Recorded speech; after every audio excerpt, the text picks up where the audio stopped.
নমস্কার সবাইকে, আশা করি আপনারা সবাই ভালো আছেন। মহুয়ার নতুন আরেকটি ব্লগে আপনাদের সবাইকে জানাই অনেক অনেক স্বাগত। এখন ঘড়িতে বাজে ওই 8টা মতো, আর এখন থেকে আমি আমার ব্লগটা শুরু করলাম। ডোডো যাচ্ছে ওর ড্রয়িং ক্লাসে।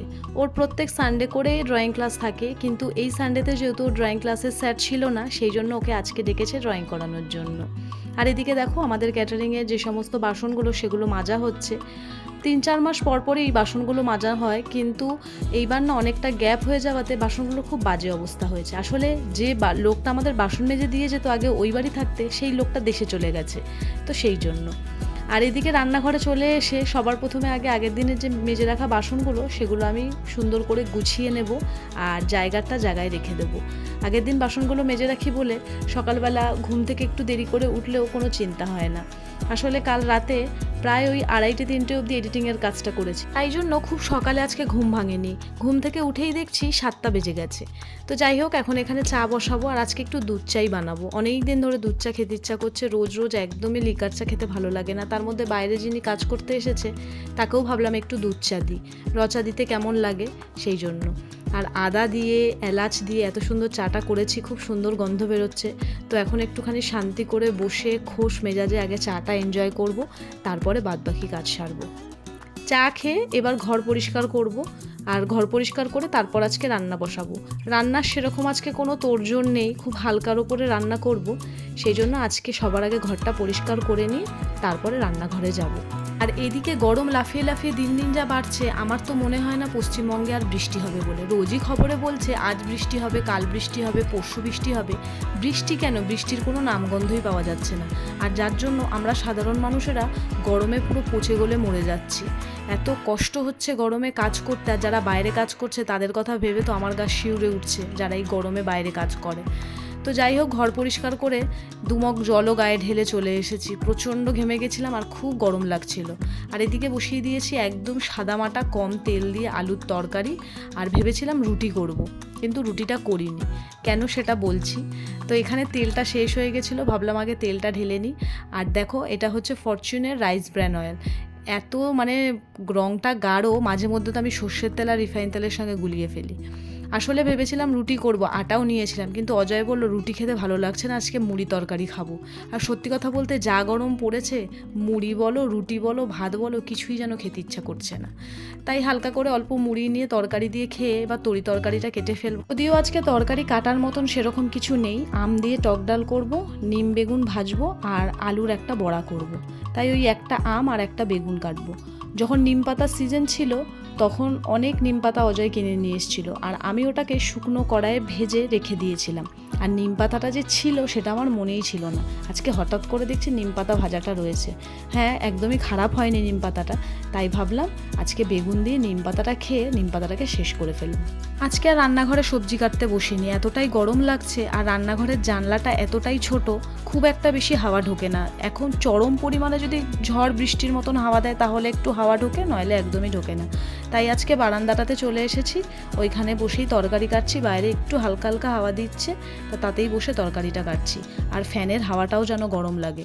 হ্যাঁ, আমরা যদিও একদম নিচতলায় থাকি, ওপরে কাকিমাদের ঘর আছে, তবুও গরম। যেহেতু এই ঘরটাতে, বারান্দার সামনে যে ঘরটা আছে, ওটার বাইরে থেকে সারা দুপুর রোদ্দুরটা পুরো পড়ে, সেই জন্য এই ঘরটা খুব গরম। আর আমি যে ঘরটায় থাকি ওই ঘরটায় আবার একদমই রোদ পড়ে না, চতুর্দিকে বাড়ি, আর একদম রোদ পড়ে না। তো চলো, আমার তরি তরকারি কাটা হয়ে গেছে। তো এই জায়গাটা পরিষ্কার করে এখন সোজা চলে যাব রান্নাঘরে।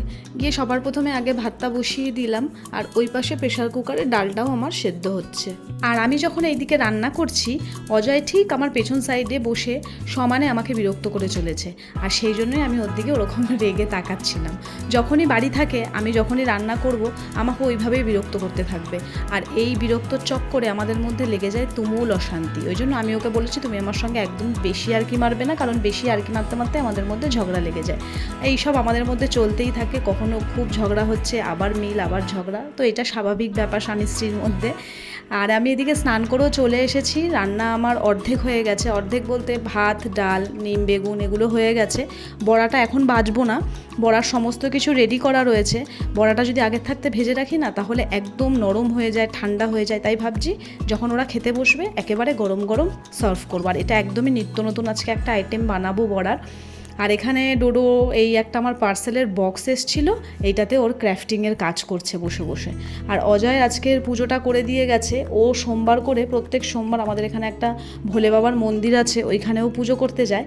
আর ঘরের পুজোটা সোমবার দিনকে ও করে দেয়। তো আমার অনেকটাই সুবিধা হয়, ঘরের একটু আধটু কাজে যদি একটু কেউ সাহায্য করে তাহলে বেশ ভালোই হয়। তো এই দেখো আমি এখানে এই বড়ার রেসিপিটা বানাচ্ছি। এটা তোমরা আমার যে সেকেন্ড চ্যানেল মহুয়া ফুড কিচেন, তোমরা পুরো ডিটেলসে পেয়ে যাবে। খেতে দারুণ হয়েছিল, ভিডিওটা গিয়ে চেক আউট করো আর বাড়িতে অবশ্যই বানিয়ে খেও। বিশ্বাস করো খুবই ভালো লাগবে খেতে, একদমই নিত্য নতুন একটা জিনিস। আমি দেখেই বানিয়েছি, মানে একটা ভিডিওতে দেখে এর মধ্যে মানে আমার একটু নতুনত্ব কিছু আইটেম যোগ করেছি আর কি। তো খাওয়া দাওয়া শেষ করে যা সমস্ত বাসন ছিল সেগুলো মেজে নিয়েছি। আর এই যে বাসন রাখার ঝুড়িটা এর আগের ভিডিওতে বলেছি মিশো থেকে নিয়েছি, খুব ভালো অ্যাফোর্ডেবল বাজেটের মধ্যে, মানে ওই 300-এর মধ্যে এটা আমার হয়ে গেছে। 286 কি 85 এরকম সামথিং নিয়েছে। মানে জলটা না তুমি যদি একদম বেসিনের সামনে করে রাখো, বাসনের যে সমস্ত জল সবই ঝরে বেসিনে পড়ে যাবে, তোমার জায়গা আর জল জল হবে না। আমি এটা নেওয়ার সময় ভয় পাচ্ছিলাম কেমন হবে এই দামের মধ্যে। আর কাচের জিনিসগুলো ওর মধ্যে উপর করবো না, জানো তো। সেদিনকে এই গ্লাসের একটা একদম নিচে রেখে তার উপরে বাসনগুলো উপর দিয়েছিলাম আর গ্লাসটা আমার ভেঙে গেছে। তো এটা 4টে ছিল, এর আগে 2টো ভেঙে গেল আর আজকে একটা ভেঙে গেছে, ব্যাস এই একটাই পড়ে রয়েছে। তাই এগুলো আলাদা জায়গায় আমি উপর করলাম। এর পাশাপাশি আমার কিন্তু গ্যাসটাও পরিষ্কার করা হয়ে গেছে আর রান্নাঘরটাও পুরো ক্লিন হয়ে গেছে। এই কাপড়টা দিয়ে যেহেতু আমি রান্নাঘর পরিষ্কার করি, তাই এটা খুব তেলচিটে হয়েছিল, তাই একটু ভালো করে ধুয়ে নিয়ে এবার বেসিনটাও পরিষ্কার করব। আর এখন সেরকম কোনো কাজ নেই, এখন ঘরে গিয়ে একটু বিশ্রাম নিয়ে তারপরে আবার সন্ধেবেলায় ডোডোকে পড়তে বসাবো। তাহলে চলো আজকের মতন আমি ভিডিওটা এখানেই শেষ করছি। ভিডিওটা যদি ভালো লাগে প্লিজ একটা কমেন্ট করে জানিও। তোমরা কমেন্ট না করলে না ভিডিও করার কোনো এনার্জি পাই না, ভালোই লাগে না। তাহলে চলো খুব তাড়াতাড়ি দেখা করব নতুন আরও একটা ভিডিওর সাথে। ততক্ষণের জন্য তোমরা সবাই সুস্থ থেকো, ভালো থেকো, টাটা।